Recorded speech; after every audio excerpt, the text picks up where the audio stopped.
ರಾಜ್ಯದಲ್ಲಿ ಸರ್ಕಾರದ ವಿರುದ್ಧ ಮೂಢಾಸ್ತ್ರ. ಸಿಎಂ ಸಿದ್ದರಾಮಯ್ಯ ನೇರ ಪಾಲುದಾರ ಎಂದ ಅಶೋಕ್. ಚರ್ಚೆಗೆ ಅವಕಾಶ ನಿರಾಕರಣೆಗೆ ಬಿಜೆಪಿ ಆಕ್ರೋಶ.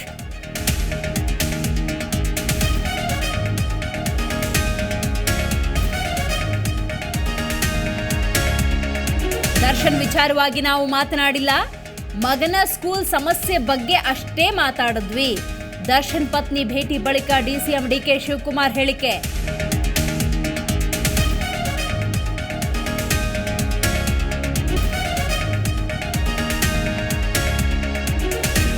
ಅಂಕೋಲಾ ಶಿರೂರು ಗುಡ್ಡ ಕುಸಿತ ಪ್ರಕರಣ 9ನೇ ದಿನವೂ ಮುಂದುವರೆದ ಕಾರ್ಯಾಚರಣೆ.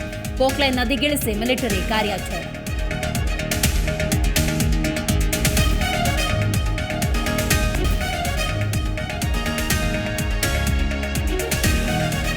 ನೇಪಾಳದ ಕಠ್ಮಂಡುವಿನಲ್ಲಿ ಲಘು ವಿಮಾನ ಪತನ.